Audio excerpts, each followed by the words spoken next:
Hey, what's up everyone? We're over here at C Fitness for the first zone workout. And what that's gonna be is we're gonna pick a particular body zone, in this case, shoulders, to do a complete walkthrough on the top 7 to 10 workouts you can do to get bolder shoulders, more ripped shoulders, or if you're bulking, add that mass that gets that nice broad shoulders that everyone wants and everyone's looking for. It's gonna be 7 to 10 exercises, hopefully under 15 minutes. That way, if you're looking forward to a couple different shoulder exercises, you can pop onto my YouTube and go, hey, this one, this one, this one.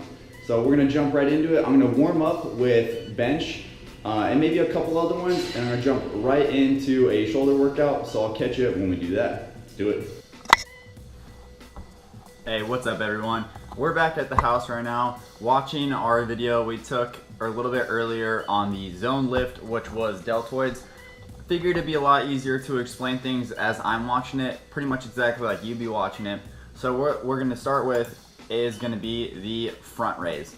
And as you can see here, what you want to do is have the weights completely perpendicular or parallel, as I was, to the ground, and you want to raise them just above your shoulders. Now you can go all the way up, but you don't necessarily have to. We're gonna hit that really high deltoid in a few different exercises. So on this one, you just want to break that above the shoulder area, and as you can see here, you control the deceleration back down, also working your shoulder. You just don't want to let that drop down and hit your legs, and you don't want to have to swing it back up. You can definitely tell that you use form over speed and outright brutality on this one, and you will definitely get a really good pump in your shoulders. So up next, we have side raises utilizing the squat rack. No one was in it, no one was waiting. Don't worry, I wasn't being that guy. So what you're gonna do on these ones, I've done them in different videos and I didn't really explain it extremely well. So you want your feet to be completely against the squat rack like it is, with your left arm or right arm, depending on which hand you start with, to be almost outright stretched onto that squat rack. A little bend is okay. Again, you don't want to stress out that elbow, but what that does is completely straightens your back. That way you don't have to worry about really bending and swinging.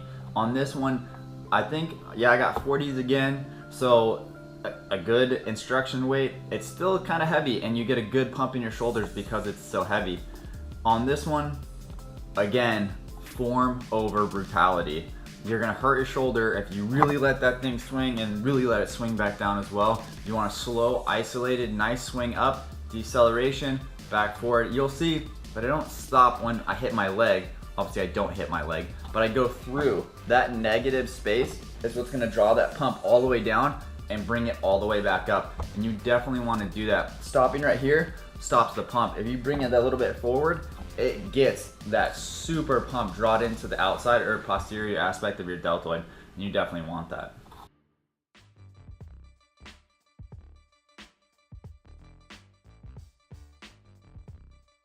So up next here, we have the underhand front raise, and it's vastly different. It's a lot more of that super frontal deltoid than the last just straight raise. It's underhand, which means it's gonna activate a little bit of that tricep to hold that weight up, but it's just gonna pull that pump even into your pec. Just because that stabilization is gonna occur, you'll feel that pump in the corner of your pec, but it's really drawing that motion. And you can see I don't lean, but I tilt my head down a little bit to really get that squeeze into that shoulder. That's completely okay. What you don't want to do is really swing into it. You don't want to let that pendulum effect go into any sort of these workouts. But on the second set here, I line up a sideways shot so you could see the motion really well from the side. As you can see, there's a little bit of bicep involvement, very minimal, but that shoulder squeeze and that shoulder pump is very much so there. The stance on this one's gonna be a little bit awkward at first. You have to have your knees really close together. At least I do. I have really short T-Rex arms, so when I bring it down, the tendency to hit your leg on the downswing is very much there. So I have my legs really close together, and you get that good squeeze across. So when you come down, you might have to work on the form a little bit. So another one that maybe I do a little bit differently is shoulder press. Now you can do these on a military press machine, you can do them in a squat rack. I like the Smith machine just because it isolates that shoulder. It takes all the pressure away from your back. That way you can't cheat with your back like you see a lot of people do. You really kind of squeeze into it. You can't do that on these. So what you're gonna see is on the Smith machine, I have 45s, and then on the next set, I have 45s and a 10. A decently heavy weight, a little bit more than that, and it starts to approach like my max. But on these ones, you just wanna go down to a comfortable depth. I like to touch my back almost like as if you were starting off on a squat position. It gets you that below 90 that you really want when you're doing shoulders, and it gets you that full extension without that forward and backward sway. Now some people are gonna say you lose your stabilization muscles. We're gonna get that on many different exercises. So on this one, it's okay to use the Smith machine just for that isolated pump. So the next one we have up is double arm front raises. And this one, you would think we already did front raises twice. This one is completely different again as well. The form of holding both of them draws all of that pump and all of that squeeze to the very foremost part of your deltoid, and that downswing even catches a little bit of your lats on the swing down because you have to hold that weight from decelerating and hitting you in the lat. Offerings. And why are they called offerings? Because somebody decided that maybe that motion looks like you're trying to offer something to someone, and you know what, we're gonna offer stuff to the gains gods because these ones are absolutely brutal. You'll see my face, I struggle a little bit. I don't normally do shoulder to shoulder to shoulder, and it definitely is a different workout type than I normally do. That's what you have to do sometimes. That's what's gonna get you that rapid growth and that rapid size. So these ones are gonna be the lateral side raises. Now you've seen people probably do these with the weight where they fly it like that. I've done it a few times. I can never quite get the form right. Either my arms are too short or my back's just weird, but I don't like to do them like that. I've done them before. I like these, isolated single hand. You'll actually see me in my second, third set. I do them exactly how I don't want to do them, but these ones are my absolute favorite. It lets you get that really positive swing and that really negative swing at the same time, all the way up, all the way back. It's an awesome pump into your lats, your shoulders, even a little bit of the higher aspect of your traps and back, but these ones are an awesome one to throw in. You don't see many people doing them single hand, and I don't know why, because it's an awesome pump and it's a really good exercise to throw in. So on the second set, like I said, I do them traditional way. You'll see me adjust the lean of my back a few times just because I'm trying to find that really good sweet spot on that lean versus that fly motion. So there's only so many exercises you can do for shoulders, but you can definitely change up the variation and the type of equipment you use. These are cable front rows. Wow. These are cable front raises, and they're a definite variation. You can see that they hit your serratus anterior. Those actually aren't ribs that you see on the side. They are, but they're not. They're called your serratus anterior muscle, and they activate those, a little bit of your lat, but obviously that front, even posterior aspect of your deltoid. The same thing goes, you don't want to let that whip down and you don't want to have to swing it up. You want that good positive control over the entire thing. And you can see that my back is not bent. I use my right hand as sort of a stabilization part where it holds my back straight, and if I start to feel a lean or a wobble come on, I'll kind of flex my right arm and it'll give you that stability to get that second swing back up. Now I'm gonna take one out of the workout page of Simeon Panda, who, if you haven't seen him, is an absolute beast. The dude's just a mass monster, and he is really squad goals right now. Him and Bradley Martin are probably like my two favorite guys to watch. This is his. He goes a little bit negative, and I completely ripped this off from him because it's an awesome workout. I've never seen it done before, and I love it. So you'll see that I come down, and you don't stop at your hips, you bring it negative, almost touching the weight behind your back. I'm not quite that flexible yet, so I can't, even though he can. It gets you a ridiculous pump. You kind of have to arch your back a little bit, at least I do with my short arms, to get that weight all the way behind you, but it will absolutely destroy your shoulders. Obviously you can see that it engages your back a little bit, even the top part of your pec, to really hold that weight all the way up, but it's a definitely good one to try. Ever since I saw this, it's one of my favorite shoulder exercises, and I guarantee once you try it, you'll like it as well.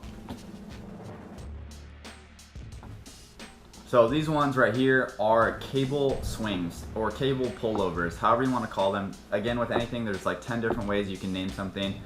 The main thing to take away from this is that your hips don't move and your back doesn't move. The only thing that's moving is that really good solid motion over here.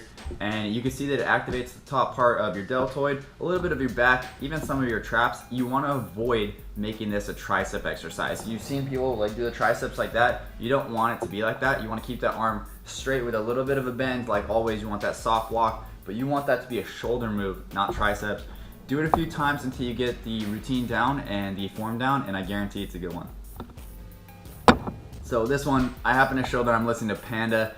I don't know why, I have no idea what the dude's saying, and I mean, he says Panda a bunch of times, but other than that, I have no idea. It's just a fun one to listen to. It gets me kind of pumped. This one is obviously upright rows. I do them on the Smith machine. I did them in between the 5th and 6th one of this workout.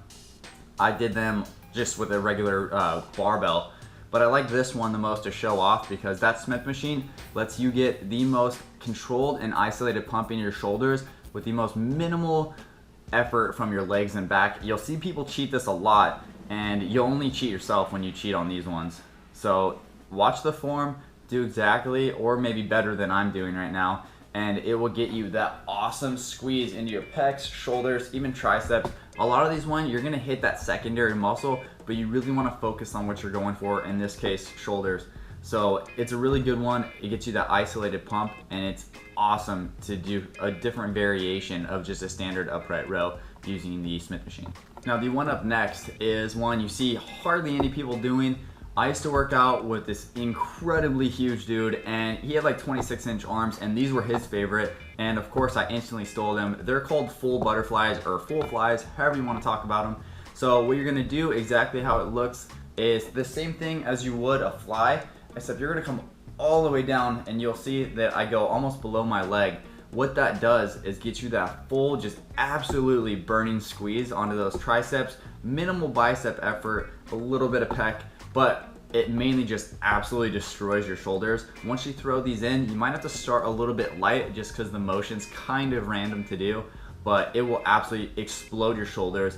And I'm doing them with 20s on there. I normally do them with 35s, but that shoulder to shoulder to shoulder really fatigues you out. It gets you a good pump, but it makes you look like a little bit of a weakling when you're used to grabbing 35s, which are huge, and then the 20s are like this big. But it's one of those things where you gotta do it because even though it looks silly using smaller weights, it's an absolute destroyer of shoulders, and it should really be in your workout. So this one right here is a cable variation of a shoulder press, obviously single hand. I did a military press a little bit before this one. This one I like. I've seen it done on a couple videos.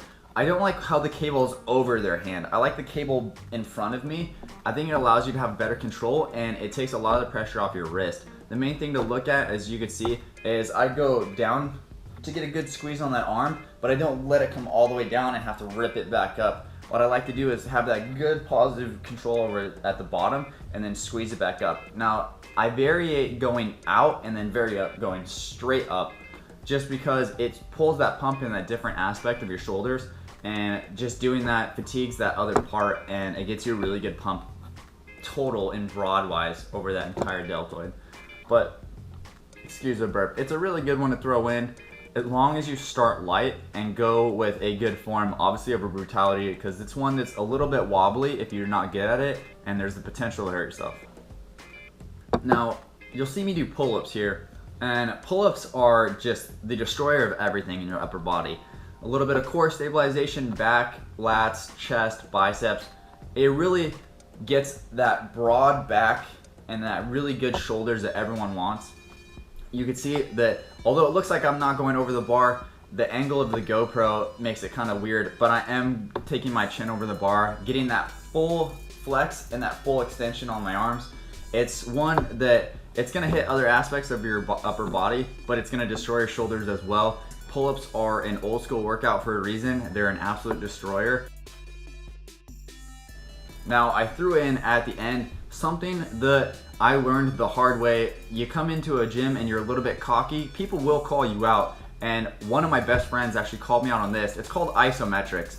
This one happens to be done with a 12-pound medicine ball, and you set your number. So at the beginning I said number 10, and you hold it out for 10 seconds left, 10 seconds right, 10 seconds up, and then you do 10 push-ups, left hand, right hand.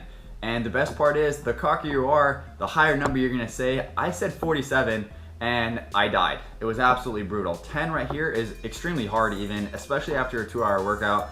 You go 10, 9, 8, 7, 6. I didn't include all those because I might have struggled really hard on the third, second, and first one. Definitely a good one to throw in. Obviously not every time, but if you're looking for that something to crack that plateau, isometrics in any form. This one just happens to be done with push-ups because again, that push-up motion's old school for your shoulders and chest. This one will absolutely slay you. It makes driving home especially difficult, but it's one that once you throw in, although it sucks, it's very fun to go into, and it's one that will just explode your shoulders, biceps, and pecs.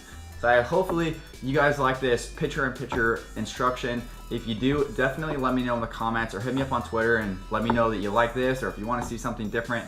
It's definitely fun. I think it's a little bit more entertaining than just having a voiceover. Flash forward about an hour and a half, did a solid, probably 12 exercise shoulder day. I'm probably not gonna include all of them, some are repeats, but hopefully you like what you saw. I did a definite variable between anterior, posterior, and lateral deltoids, shoulders. It was a good shoulder day. Definitely, if you're looking for ones to throw in that you've never done, take a look at this video. Let me know if you want to see me do a different one, or if you saw a different one on another page and you want me to try it, be happy to. I appreciate you guys for watching. Hopefully you watched all the way to the end, because that last one is an absolute crusher. Isometrics will destroy you.